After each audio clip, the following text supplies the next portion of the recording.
ও স্নেহের 2025 সালের নতুন বছরের 4th শ্রেণীর ছাত্রছাত্রী বন্ধুরা, আশা করি তোমার সবাই ভালো আছো।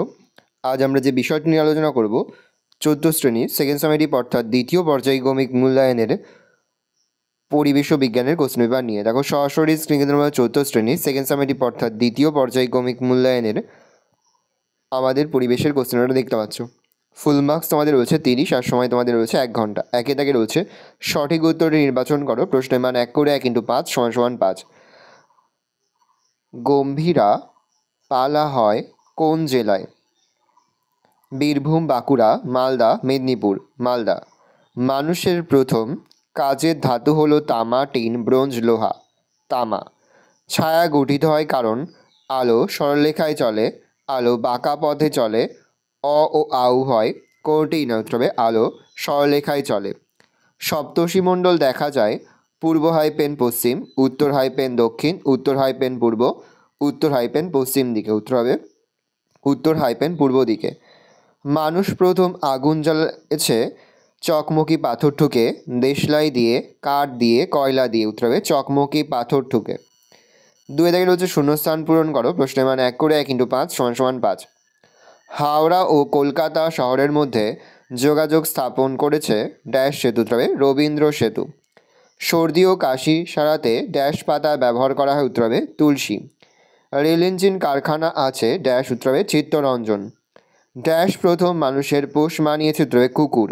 মৃৎশিল্পের জন্য বিখ্যাত নদিয়ার কৃষ্ণনগর।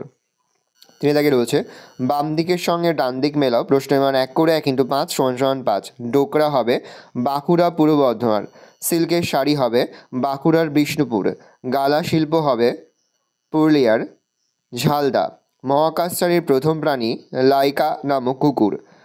গ্রাসনালীর শেষ অংশ পাকস্থলী।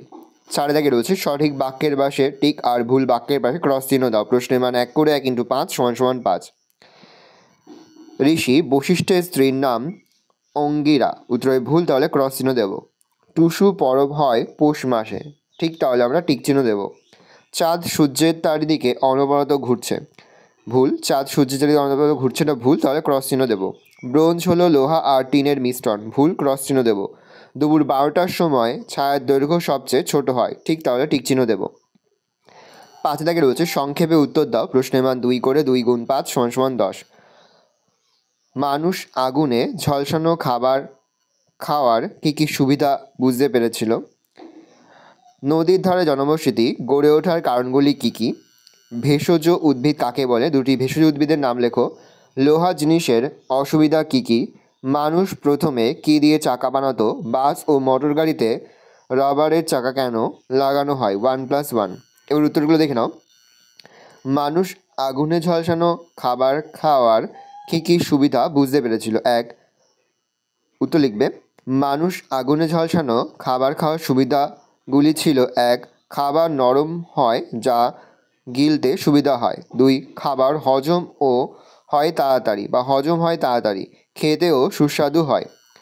2, নদীর ধারে জনবসতি গড়ে ওঠার কারণগুলি কী কী? 1, কৃষিকাজের সুবিধা।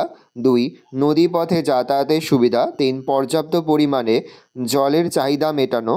4, সহজেই নদীর মাছ শিকার করে খাদ্যের চাহিদা মেটানো ইত্যাদি। এই সব কারণগুলির জন্য নদীর ধারে জনবসতি গড়ে উঠেছিল। পরের প্রশ্ন, ভেষজ উদ্ভিদ কাকে বলে? 2টি ভেষজ উদ্ভিদের নাম লেখো।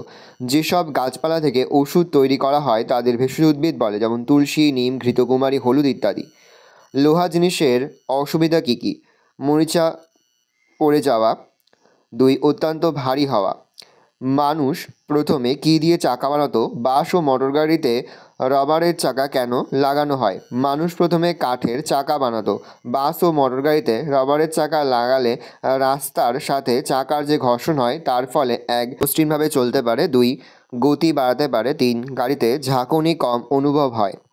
ভালো করে দেখে নাও। এই রয়েছে টোটাল তোমাদের সেকেন্ড সামেটিভ অর্থাৎ দ্বিতীয় পর্যায়ক্রমিক মূল্যায়নের 4th শ্রেণীর আমাদের পরিবেশের কোশ্চেন পেপার। ভালো কোশ্চেনটা দেখে নাও। আশা করি ভিডিওটা ভালো লেগেছে। ভিডিওটা ভালো লাগলে ভিডিওকে লাইক করে দিতে ভুলবেন না। আমার চ্যানেল নতুন হওয়া লাল ক্লিক সাবস্ক্রাইব প্রেস করে পাশে বেল আইকন প্রেস করে যখন নতুন কোনো ভিডিও আপলোড করি সবার ফার্স্ট নোটিফিকেশন তোমরা পেয়ে যাও। আর এই ভিডিওটি তোমার বন্ধু বান্ধবী আত্মীয়স্বজন সবার মধ্যে কিন্তু অনেক শেয়ার করে যারা বছর চতুর্থ শ্রেণীতে পড়ছে। আমরা কিন্তু ইতিমধ্যে চতুর্থ শ্রেণীর প্রতি বিষয়ের সিলেবাস, প্রশ্নকার এবং নমুনা প্রশ্নপত্র কিন্তু আপলোড করে দেবো। এখনও পর্যন্ত সেই ভিডিওগুলো না দেখে থাকো, ভিডিওগুলো কিন্তু তাড়াতাড়ি দেখে নাও। তোমাদের সকলকে জানাই আগাম পরীক্ষার অনেক অনেক শুভেচ্ছা এবং অভিনন্দন। আশা করি সকলের পরীক্ষায় খুব ভালো হবে। কোনো প্রশ্নের উত্তর লিখতে বা বুঝতে যদি কোনো রকম অসুবিধা হয় তাহলে কিন্তু নির্দ্বিধায় কমেন্ট সেকশনে কমেন্ট করে জানাতে একদমই ভুলবে না। ভালো করে দেখে নাও কোশ্চেন পেপারটা।